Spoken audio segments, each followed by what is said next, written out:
Por la fe Moisés, recién nacido, fue escondido por sus padres durante 3 meses, porque vieron que era un niño precioso y no tuvieron miedo del edicto del rey. Por la fe Moisés, ya adulto, renunció a ser llamado hijo de la hija de Faraón. Prefirió ser maltratado con el pueblo de Dios a disfrutar de los efímeros placeres del pecado. Consideró que el oprobio por causa del Mesías era una mayor riqueza que los tesoros de Egipto, porque tenía la mirada puesta en la recompensa. Por la fe salió de Egipto sin tenerle miedo a la ira del rey, pues se mantuvo firme como si estuviera viendo al invisible. Por la fe celebró la Pascua y el rociamiento de la sangre, para que el exterminador de los primogénitos no tocara a los de Israel.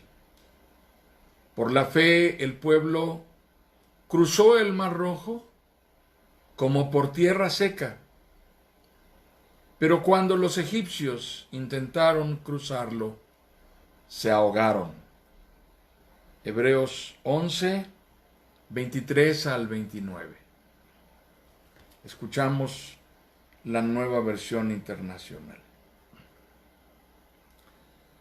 ¿Cómo no reconocer que Moisés es un personaje importantísimo en la Biblia?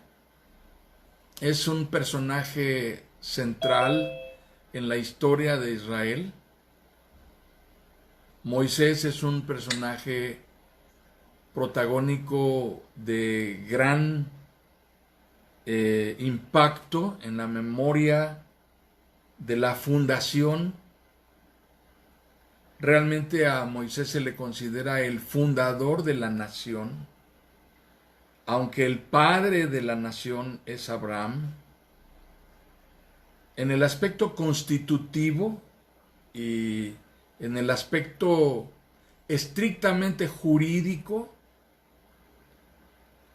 Moisés es el fundador de la nación de Israel. Y a él le toca vivir este episodio que nos narra la Escritura, en donde el pueblo es librado de la esclavitud en Egipto y llevado hacia la libertad. ¿Qué significa todo esto para una nación como Israel?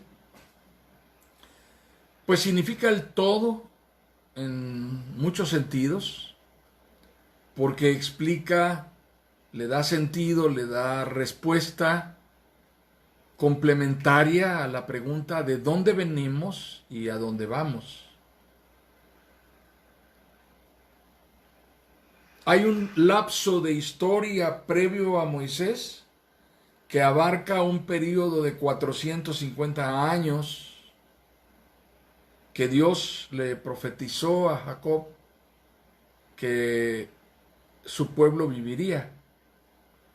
Y es el tiempo en el que el pueblo de Israel viene a Egipto como colonos y son bienvenidos durante el régimen en que el faraón hace a José su gobernante, su ministro plenipotenciario. En esa época Israel viene a Egipto y el faraón en turno lo privilegia, les busca quehaceres y ocupaciones en las cuales el pueblo pueda ser remunerado y pueda tener beneficios, y les da espacio, tierra donde vivir. Y esto es una bendición, pero comienzan siendo colonos y bienvenidos y terminan siendo esclavos.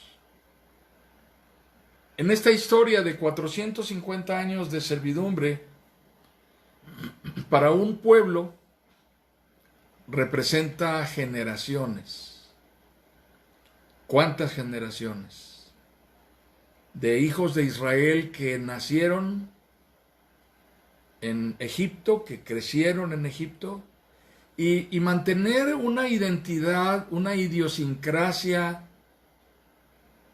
que continúe siendo fiel a la raza, al nombre, a la sangre, a la cultura y sobre todo a la fe del Dios vivo, en un contexto de idolatría, en un contexto de paganismo, en un contexto cultural de un idioma totalmente diferente, es bien complejo, es bien complicado.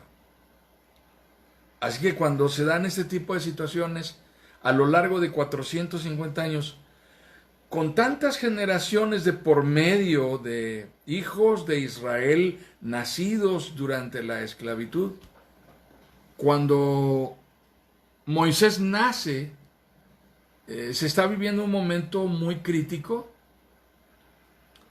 y aun cuando la nación conserve su propia identidad, el texto de Éxodo capítulo 1 nos narra la persecución que surge a raíz del temor de Faraón porque haya una sublevación de los hebreos en contra de Egipto, en el afán de ser libres. Entonces mandan a ejecutar a los varones nacidos de las hebreas, de las mujeres hebreas. La consigna era matar a los varones nacidos de mujeres hebreas en el momento del parto, sobre pretexto de que habían nacido muertos o habían muerto en el momento del parto. Así que tenemos esta historia, y por supuesto esta nación que ha permanecido en la esclavitud por 450 años y quién sabe cuántas generaciones, desconoce ciertas cosas. A estas alturas es una nación que no tiene noción de ciertas cosas. Una de ellas es, desconoce cómo ser libre. La otra de ellas es, desconoce cómo ser totalmente autosuficiente para su supervivencia mediante sus propios recursos de trabajo. Y por supuesto la otra, y que también es una situación clave, una situación importante a considerar, es una nación totalmente inhabilitada para la autodefensa. No saben hacer la guerra, no saben, son esclavos, no saben esgrimir armas, no saben defenderse. Entonces, este es el pueblo al cual es enviado Moisés. Esta es la nación esclava que Moisés tiene que liberar en respuesta al llamado de Dios. Allí tenemos entonces este escenario. La historia comienza en Hebreos 11 diciéndonos que sus padres lo escondieron como un acto de fe. Esto nos dice que la fe prevaleció.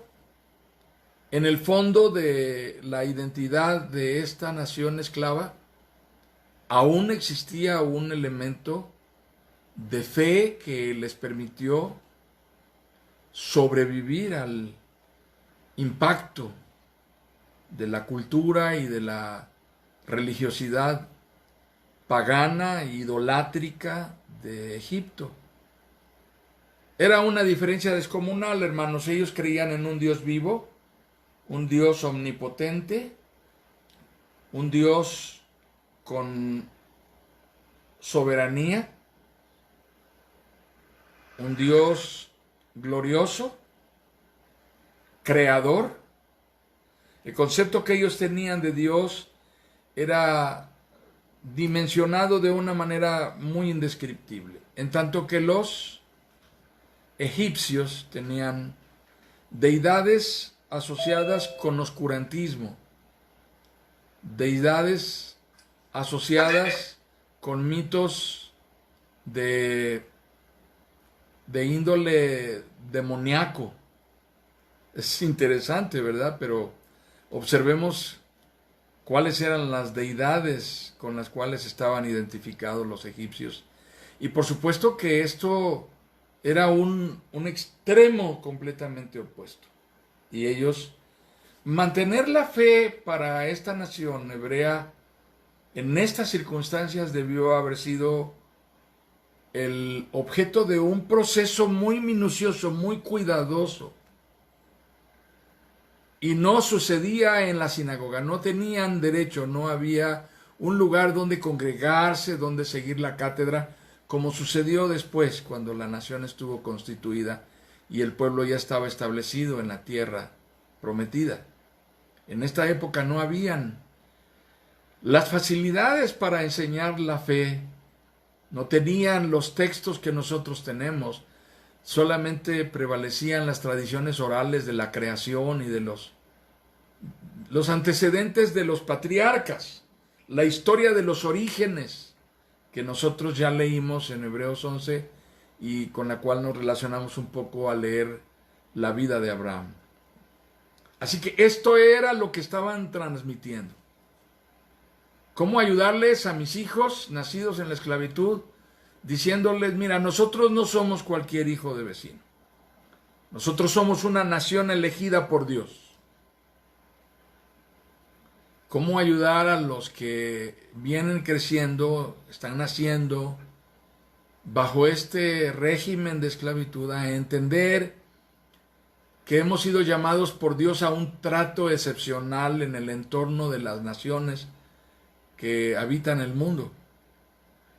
Y que estamos siendo peregrinos y caminamos hacia el cumplimiento de ese propósito de Dios.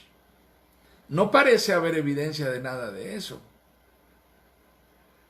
Pues esto es lo que sucede, que durante este tiempo, padres como los padres de Moisés eran los responsables de guiar a sus hijos en el conocimiento de Dios, en la noción del Dios vivo.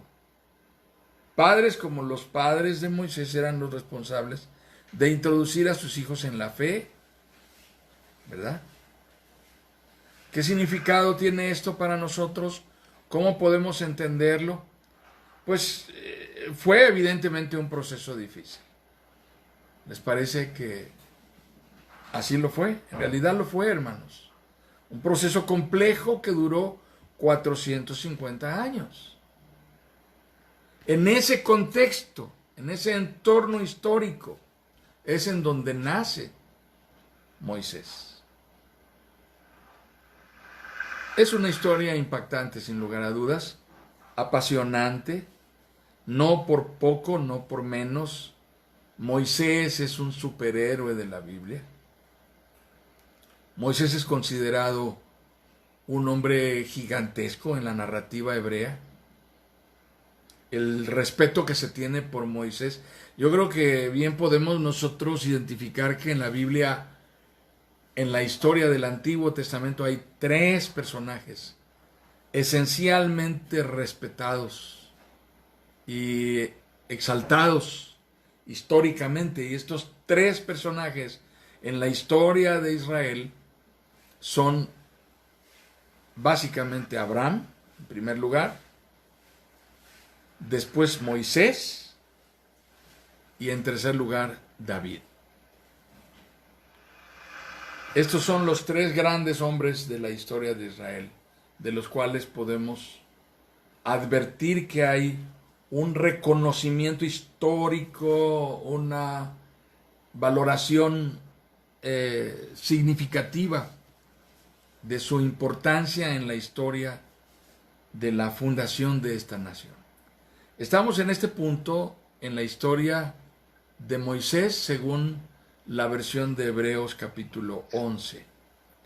Y al hablar de esto, se nos dice cómo aún en medio de esta circunstancia los padres eran temerarios y no se limitaron Es decir, decidieron guardar la vida del hijo varón recién nacido. Y dice literalmente, no tuvieron miedo del edicto del rey. Por fe. Esta es una primera cosa en la cual, de primera mano, con un énfasis, no de conocimiento, no de datos que adquirir, pero con un énfasis devocional, podríamos preguntarnos, en algún momento de mi vida yo he vivido una experiencia en la cual he sido llevado por la fe a perder el miedo a determinada circunstancia. ¿Ha habido algo en lo cual yo pueda decir, yo sé lo que vivieron esos padres al no temer solo porque me siento respaldado por Dios por medio de esta fe que yo tengo de que Dios hará algo en el momento en que lo requiera, en que lo necesite, cuando yo esté en el punto crítico? La palabra nos dice, no tuvieron miedo del edicto del rey. Y tomaron decisiones para proteger la vida del niño. Si nosotros leemos la historia de Moisés, estamos hablando de Éxodo capítulo 2, vemos una narrativa muy bella que nos describe la realidad. Quiero ir a Éxodo capítulo 2. Ahí está la parte que nos interesa de este hombre del cual Hebreos 11 nos está hablando. Dice la palabra, y leo la parte hasta donde quisiera detenerme por hoy. En esos días, un hombre y una mujer de la tribu de Leví se casaron. La mujer quedó embarazada y dio a luz un hijo. Al ver que era un niño excepcional, lo escondió durante 3 meses. Cuando ya no pudo ocultarlo más, tomó una canasta de juncos de papiro y la recubrió con brea y resina para hacerla resistente al agua. Después puso al niño en la canasta y la acomodó entre los juncos a la orilla del río Nilo. La hermana del bebé se mantuvo a cierta distancia para ver qué le pasaría al niño. Al poco tiempo, la hija del faraón bajó a bañarse en el río y sus sirvientas se paseaban por la orilla. Cuando la princesa vio la canasta entre los juncos, mandó a su criada que se la trajera. Al abrir la canasta, la princesa vio al bebé. El niño lloraba y ella sintió lástima por él. Seguramente es un niño hebreo, dijo. Entonces la hermana del bebé se acercó a la princesa. ¿Quiere que vaya a buscar una mujer hebrea para que le amamante al bebé? Le preguntó. Sí, consigue a una, contestó la princesa. Entonces la muchacha fue y llamó a la madre del bebé. Toma a este niño y dale el pecho por mí, le dijo la princesa a la madre del niño. Te pagaré por tu ayuda. Así que la mujer se fue con el bebé a su casa y lo amamantó. Años más tarde, cuando el niño creció, ella se lo devolvió a la hija del faraón, quien lo adoptó como su propio hijo y lo llamó Moisés, pues explicó, lo saqué del agua. Hay aquí algunos datos que quiero resaltar. El primero de ellos es que esta pareja, constituida por un hombre y una mujer hebreos, eran de la tribu de Leví. Y la tribu de Leví era la tribu sacerdotal. Era la tribu elegida por Dios para los oficios de la fe. El otro dato que quiero resaltar es que habla de un matrimonio recién constituido. La historia está describiéndonos que un hombre y una mujer se casaron y al tiempo la mujer quedó embarazada y dio a luz un hijo. Debido a ello no nos da datos de hijos anteriores que hayan tenido ellos como pareja. Sin embargo, más adelante nos habla de que la hermana del niño cuidó de él para asegurarse de a dónde quedaba la canasta con el bebé. De esto podemos deducir algo que es solamente una probabilidad, sin que sea una certeza plena. Es posible que el padre de Moisés haya sido un hombre viudo con hijos, que se casa nuevamente y tiene familia. Y entonces Moisés es el bebé nacido de este matrimonio y su hermana mayor es la que asiste para apoyar a saber, asegurarse de qué pasa con el niño. De esa manera es como la historia podría tener cierto sentido. Tiene un trasfondo que no está explicado literalmente, pero lo entendemos entre líneas al leer lo que sucede. El otro dato es la forma en la que esta mujer tiene compasión del bebé. La hija de Faraón. Y cómo al compadecerse del bebé, ordena que el bebé sea protegido, sea amparado. La hija, la hermana del bebé, la hija de este matrimonio, se ofrece para buscar a una nodriza.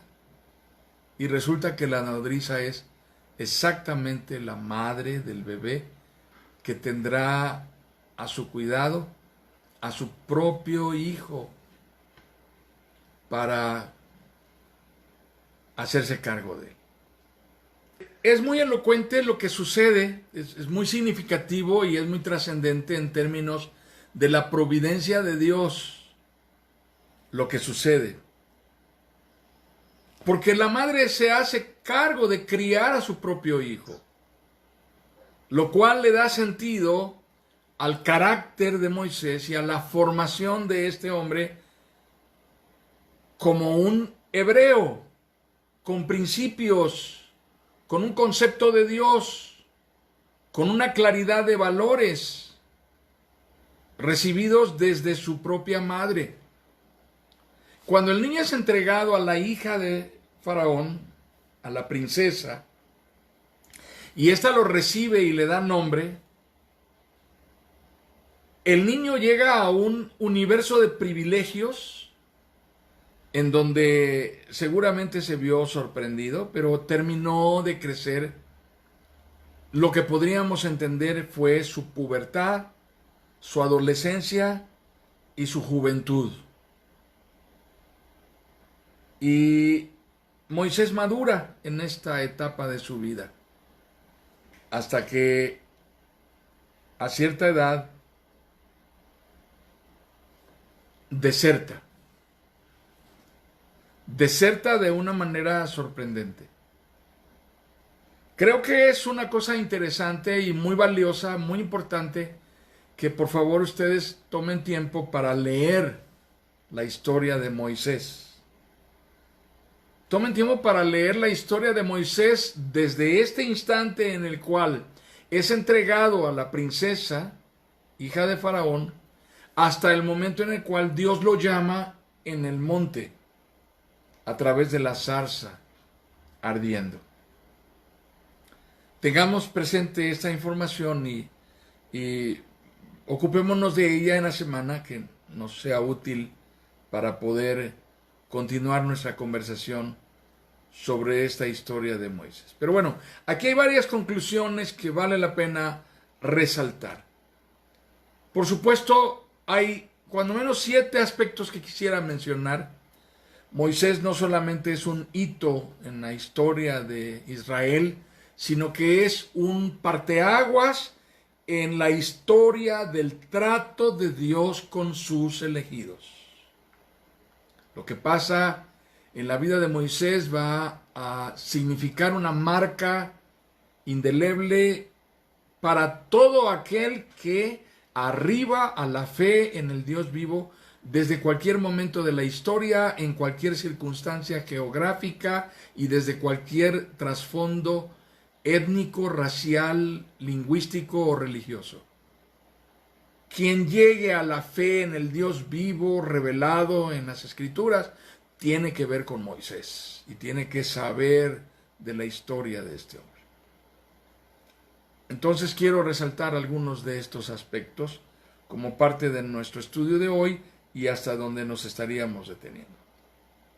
En primer lugar, Moisés es un hebreo de pura estirpe. Es hijo de una de las tribus establecidas y fundadas por la descendencia de Jacob. Es decir, Leví, un hijo de Jacob, es entonces el fundador de la tribu de donde descienden los padres de Moisés. Un hebreo de pura estirpe. En segundo lugar, es un hombre amamantado por su propia madre como nodriza. Es decir, es un hombre criado en el entorno de una familia hebrea, un hombre educado y nacido y formado por su propia madre a pesar de las circunstancias. Tomemos en cuenta lo que estaba sucediendo en las propias narices de Faraón. Y veamos en esto que estaba sucediendo en las propias narices de Faraón ante su propia prohibición. Veamos en esto la providencia de Dios. En tercer lugar, en consecuencia, aun cuando fue educado y criado como un hebreo en los principios de fe de una familia hebrea, llega el momento en el cual él es entregado a la hija de Faraón y entonces es criado y educado en el contexto de la nobleza egipcia. Moisés es formado y es educado en el estilo de vida de un joven noble egipcio, lo cual le permitió acceder a los más altos círculos de la sociedad egipcia, codearse con las doncellas egipcias y conocer a los mozos egipcios más codiciados.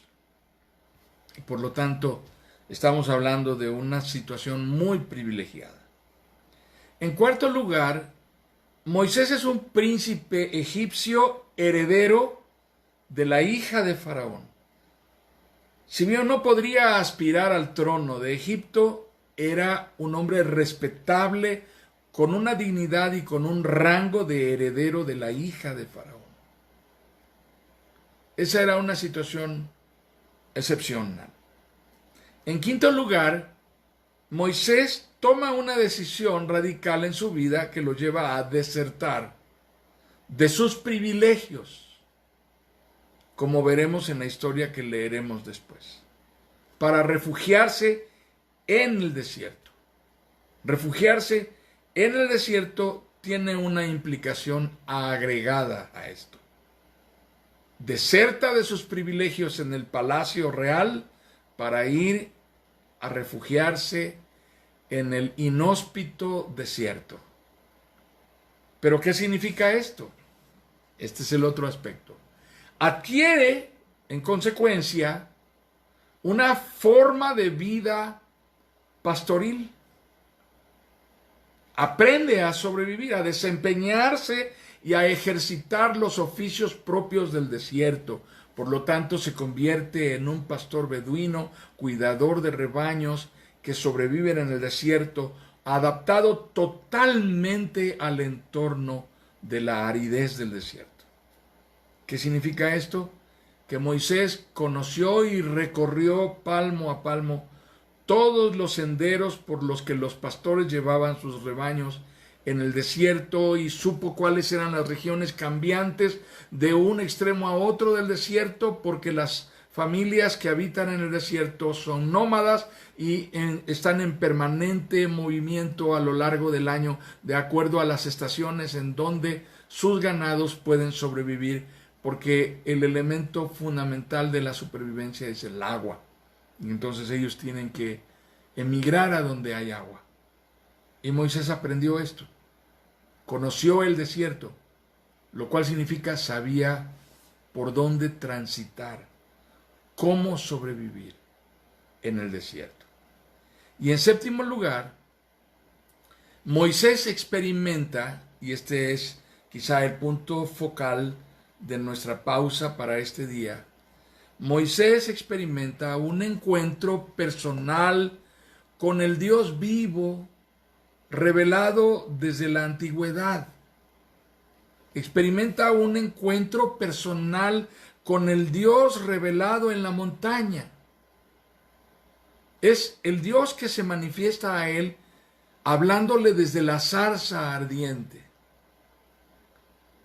Moisés se encuentra con Dios y Dios le da una revelación a este hombre de la naturaleza del Dios con el que está tratando.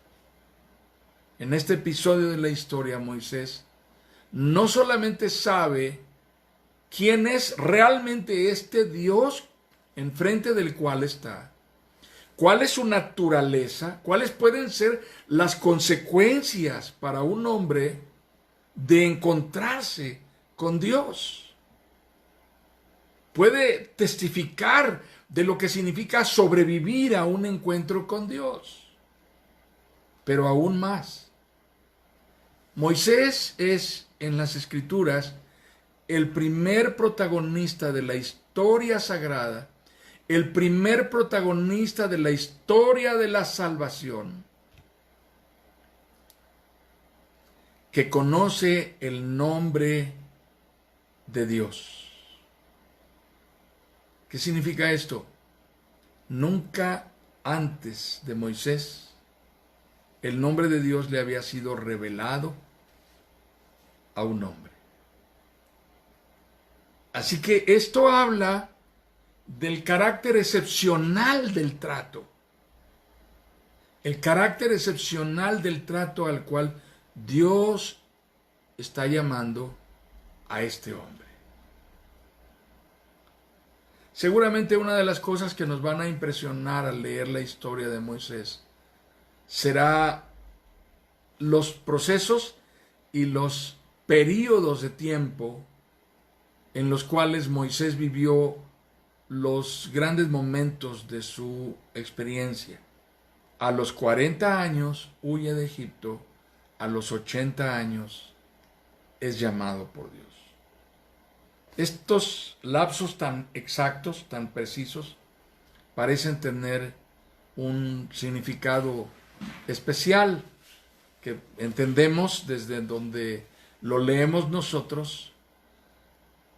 Habla de la manera en que Dios trata con su pueblo elegido y cómo en esta historia, en este proceso en que Dios está manifestándose a lo largo de la esclavitud de 450 años, después de haber guardado silencio por tanto tiempo, Dios finalmente llama a este hombre. Finalmente llama a este hombre que no es ya un jovencito lleno de vitalidad y de energía. Y que sin embargo tiene una gran asignatura que cumplir. Hasta ahí la historia de Moisés, de la providencia de Dios en la vida de Moisés. Y nuestra tarea como grupo, encontrar cómo Dios puede manifestarse de maneras tan claras, tan marcadas, tan señaladas, en circunstancias tan extremas y tan críticas que puedan asociarse con nuestra experiencia o con nuestra realidad. ¿De qué manera Dios puede manifestarse, aun cuando parece haber un tiempo tan extenso de silencio, y sin embargo ahora Dios está respondiendo y mostrándose ante esta nación y ante este hombre?